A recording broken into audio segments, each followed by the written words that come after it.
Max Verstappen on the pole for the Japanese Grand Prix. Again, no surprise there. His fifth consecutive pole, matching his achievement already between Monaco 2023 and Silverstone 2023. But a great performance from Red Bull all round because Sergio Perez there on the front row as well. A lot of pressure on Sergio going into the last phase of Q3. Lando Norris really quick in the McLaren. But Sergio did it. Really nice looking lap. So Red Bull on the front row, kind of as predicted. They've got a lot of very efficient aerodynamics on that car and they can trade off top speed against downforce, and that downforce gives them the ability to manage the tyres. We'll get onto that in a second in terms of the long runs and how the tyres do look going into this race. But really nice laps by both drivers. Let's have a look at the sector times. Interesting sectors around Suzuka because sector 1 obviously begins at the start-finish line, ends at the top of the hill on the exit of that long left-hander, Dunlop. So that takes into account the S's up the hill. And Max Verstappen quickest in that really demanding section, turns 1A, 1B, and then through the S's, getting the car absolutely right. Watching him on the exit of 1B, which is the tighter of the two right-handers at the end of the pit straight, the all-important corner that sets you up for the S's. The striking difference, I thought, between Max and virtually everybody else, maybe a little bit of Charles Leclerc in there as well, was the way Max was using the exit curbs. He wasn't loading the car up at all. He was keeping the car very light on the exit curb, so he was able then to position the car beautifully for the entry into the S's right in the middle of the road there. Beautiful to watch. And short corners come into play as well for Max at the top of the S's. That's, I think, where he had it over Sergio Perez. Probably a couple of other places as well. But really, really nice work by Max Verstappen through that first sector. Lando Norris, very, very impressive in qualifying. He didn't do any full tank running in FP3 in the morning. He's setting the car up for qualifying, leaving all the donkey work, if you like, to Oscar Piastri. That point should be made. But Lando absolutely maximising that opportunity and doing a great job again around Suzuka. Last year he qualified third as well. He was second in that first sector. But then interesting, looking at sector 2, which is the two Degners, very difficult right-handers, where understeer inevitably creeps in on the second part of that corner. Then the hairpin, traction out of the hairpin through Spoon and then onto the straight, which is going to be traction and then speed through the air. Look at the Red Bulls there, 1-2, just brilliant. Ferrari very quick as well, although not fast in a straight line. We'll get onto that again in a second. And that's where perhaps where Lando Norris and Oscar Piastri suffering a little bit with the McLarens, with their top speed, but also out of those slow corners, perhaps maybe the constant radius Spoon, not a great corner for them either. Sector 2 ends on the approach to 130R, so it does reflect speed through the air. And although the Red Bulls are not brilliantly quick in terms of top speed with the setup they're running, they're still fabulously quick at the end of sector 2, which is before the entry into 130R. The speed trap, should point out, is in the middle of 130R, which just shows that that corner is effectively now part of the straight in terms of Formula 1 vernacular. Sector 3 begins before 130R and goes down to the start-finish line, so it's basically the chicane. Max Verstappen, Lando Norris, Sergio Perez, Lewis Hamilton, no real surprise there of who's quick through there. So great performance from Max. If you had to really use an adjective, I think, to describe his lap of Suzuka, unlike, say, Alex Albon, who's all picking up bits of dirt here, bits of dirt there, throwing the car here, doing it very well in terms of input, but nonetheless right on the ragged edge. But if I had to use two adjectives to describe Max's lap, I would say patience and also gentle with the car, and that's how it looked, particularly out of turn 1B, as I say, really nice. And Sergio Perez, almost as good there, but not taking advantage of the short corners that Max creates, particularly at the top of the hill, top of the S's, and then in other parts of the lap, as I say. So let's have a look at the qualifying results overall. Max 28.19, Sergio Perez 28.26. That's a great result for Sergio Perez. As we say, he's been driving well this year. Melbourne was not a great weekend for him, but he's driven very well in the other two races. And pretty close to Max. Max saying afterwards he didn't really get the tyre balance right in terms of using the tyres well over the lap. They'd gone off towards the end of the lap. So that has to be taken into account. But then Sergio too, perhaps not using the tyres quite as much through sector 1, which is why I had more rubber at the end. That soft Pirelli, yeah, you really need to get it right for one lap. But it is, as we said yesterday, looking like a very good race tyre. Lando 28.4, I think got the maximum from the McLaren there. Really, really good. Obviously not as short a corner as Max Verstappen, but around here he really got the best from that car, I think, in many ways. As did Carlos Sainz, 28.6. And look where Charles Leclerc is, 28.78. That's not a significant margin, but it's enough to say Carlos Sainz again quicker than Charles Leclerc. So a difficult weekend again for Charles Leclerc, and a small difference, but look at the number of drivers between them. Fernando Alonso, excellent job in the Aston Martin. I thought 28.6 to match Carlos Sainz's time, and Fernando looking really comfortable in that car. Really nice balance, and we'll see where they are in terms of top speed. It's not great, so that again reflects the setup approach of Aston Martin, very similar to Red Bull's. And then Mercedes falling away slightly today. The temperatures went up. George Russell said yesterday, for some reason, that Mercedes don't really understand when it's quite cold, they do well. Now look at that, 28.7 Lewis Hamilton, George Russell 29.0, made a bit of an error on his last lap. But if you look at the runs of the two Mercedes drivers under pressure in Q3, Lewis 28.8 and then a 28.7, and then going out again doing a 28.8. Absolutely on the limit. George Russell 29.1, 29.0, 29.0. So, yeah, I think they found the limit of that car. They're talking about how they've made a lot of progress. Of course, everybody's made progress. The weather is different this year.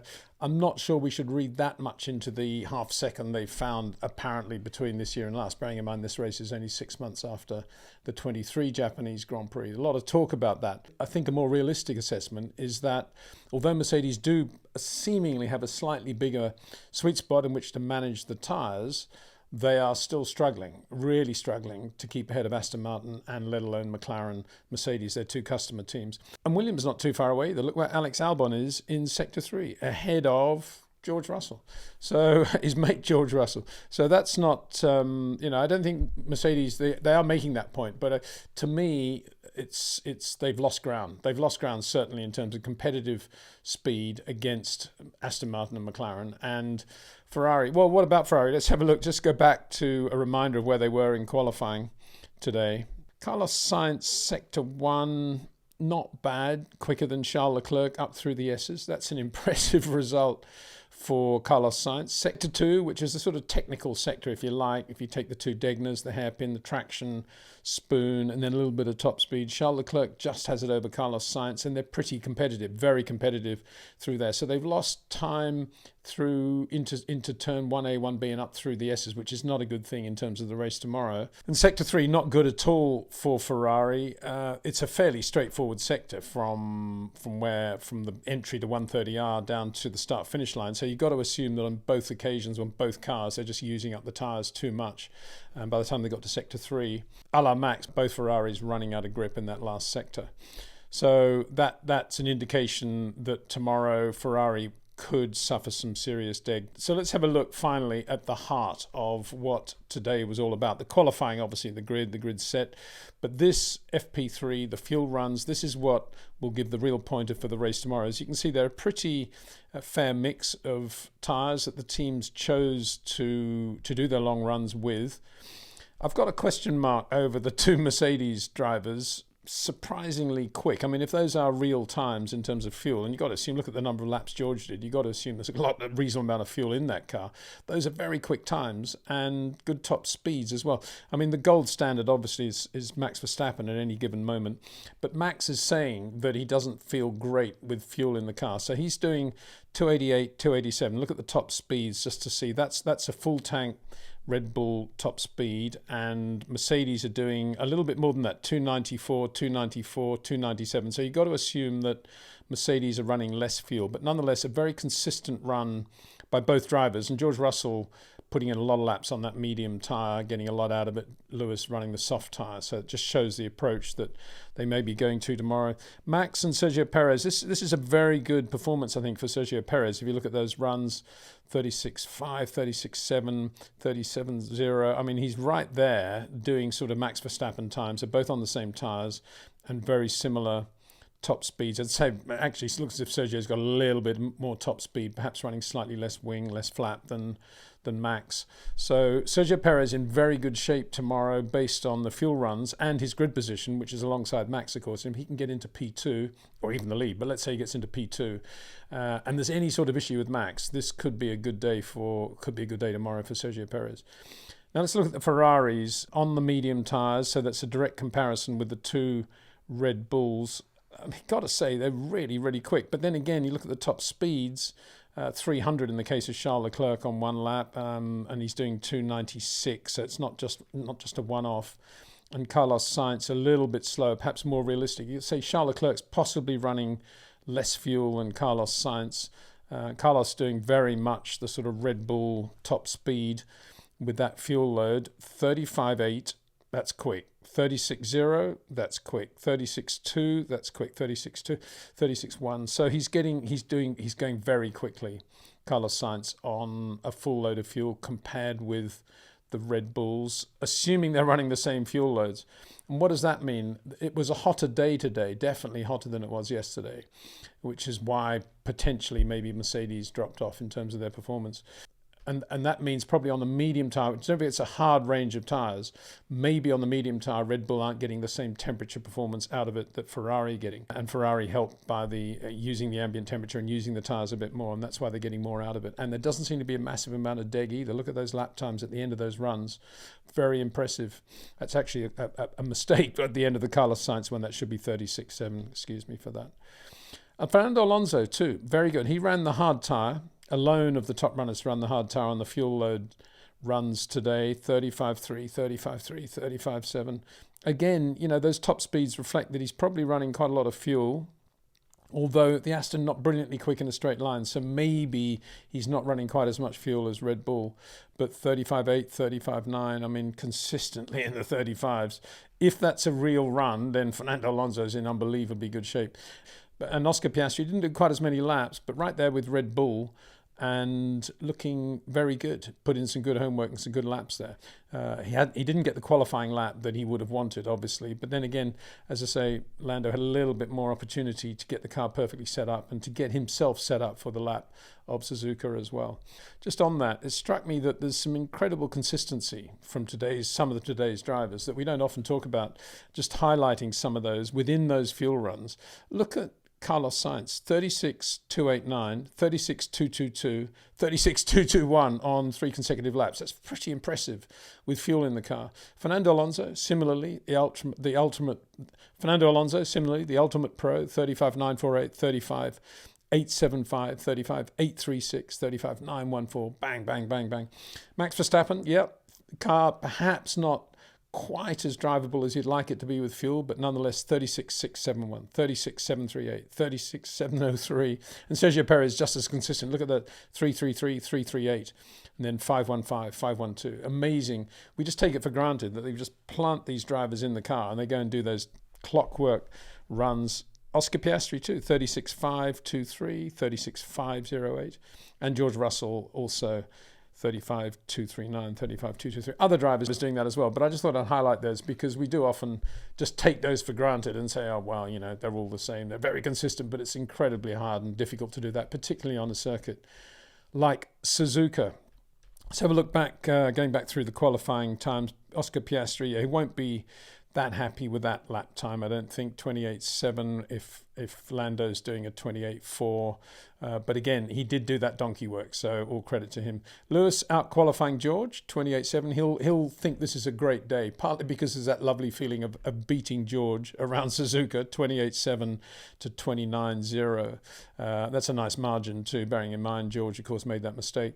So Lewis will feel good about that, but he's had to scratch that hard to do an Oscar Piastri time. That's really the context. And he's still slower than an Aston Martin and the other McLaren. So, and certainly one of the Ferraris. So you shouldn't get too excited about that. So I think that puts that more into perspective. Charles Leclerc, not a good day. George Russell, not a good day. Yuki Tsunoda, a fabulous day. He wasn't in Q3 in the dying moments of Q2, and about 4 drivers fighting for that P10 position. And it was Yuki that got it, to the delight of the crowd. So good performance, obviously out qualifying there for his teammate. Daniel Ricciardo, same lap time, 29.4, but it was Yuki that got it. Daniel, obviously not particularly happy about that. Nico Hülkenberg's been doing a good job all weekend in the Haas Ferrari, 29.4, as has Valtteri Bottas in the new upgraded Stake Sauber, looking much more competitive than of late. Esteban Ocon he was the only driver actually not to go quicker in his final run than he had in the previous sector of qualifying. He did a 28.1 in Q1, 28.816 in Q2, but nonetheless the quicker of the 2 Alpine drivers. Upgrades at Alpine not really showing through. Should go back to upgrades in terms of Fernando Alonso. They fitted parts from Lance Stroll's Aston, upgrade parts yesterday to Fernando's car today, and he obviously liked that, did 28.6. But look at Lance Stroll, 30.0, didn't get out of Q1, looked completely lost, never looked competitive. So very bad weekend so far for Lance Stroll. Pierre Gasly, slower than Esteban Ocon. That won't please him on a circuit that he knows and loves very well. Kevin Magnussen, again, a little bit lackluster this weekend so far, 30.1 compared with Nico Hülkenberg's 29.4. Big difference. Obviously, Nico went back through into Q2. Logan Sargent, 30.1, and Guanyu Zhou, 30.1 as well in the Stake Sauber. And then on to perhaps the most important element going into the race tomorrow, which is speed through the air, what they were doing through the speed trap in qualifying. Speed trap, just as a reminder, in the middle of 130R. And then in brackets, I've got the speed trap numbers from FP3 earlier in the day. So you can see there how perhaps some teams made some changes to aero setup going into qualifying. But what we see there in terms of the qualifying number is the number with which they'll be going into the race. They can make front flap adjustments, but that's not going to be quite as significant as the changes they could have made between FP3 and qualifying, if you get my gist. Anyway, let's have a look. The Haas Ferrari, Nico Hülkenberg quickest through the air, 300, and it was in FP3 this morning. Similarly for the Williams looked like they took some wing out of the car to try and get a bit more downforce into it. They were 308, ridiculously quick in a straight line in FP3. Kevin Magnussen in the other Haas Ferrari. Yuki Tsunoda, 298 in qualifying through the speed trap, 300. So they didn't really make any changes. And that says a lot about the work they're doing at Visa Cash app. Very good job there, 298. Logan Sargent, right up in Williams territory, if you like. And then Sergio Perez, 298 in qualifying. Max Verstappen, 297 in qualifying. So very similar. And about doing the same thing in FP3. So Red Bull sticking with that setup, running a relatively large amount of wing given the amount that they have to play with there, and that's a really impressive performance, I think, for them. It just shows how much downforce they're running. Oscar Piastri 298 in qualifying compared with Lando Norris 295. It looks as if Oscar's taken a little bit of wing out of that car going into qualifying, looking for some more top speed. That may be a good thing for him tomorrow. We'll see. Lewis Hamilton 297 in FP3, 297 in qualifying. So no changes at Mercedes. They've got the top speed about where they want it, I think. It's in Red Bull territory. It's just that they don't then have the commensurate amount of downforce to go with that to manage the tyres and to make the car really drivable. And so on this occasion, they've gone for the top speed. Let's have a look at George Russell. Perhaps 298 in FP3, 295. Looks like he added a bit of downforce going into qualifying. Whereas Lewis was running that amount of downforce in FP3. Daniel Ricciardo, 297. Yeah, pretty good. Max, we've talked about. Charles Leclerc, here's the first of the Ferraris. 297. We see them, they don't look impressive on the list there, but it's 297, which basically is Sergio Perez territory. So they're kind of there in terms of top speed. Looks like they've added a bit more downforce since FP3 going into qualifying for the race, whereas Carlos Sainz, 295, yeah, he's done the same thing. He was quicker in FP3. Fernando Alonso, everything about the same. He's there or thereabouts. Shade slower perhaps, but not much. And Lance Stroll, similarly, 299 down to 295. Added a bit of downforce to that car. George Russell, yeah, they made a big change to George Russell. Nearly 300 in FP3 down to 295 in qualifying. But with that additional downforce, either it made the car too pointy or something like that. He never got it right in terms of the balance in qualifying.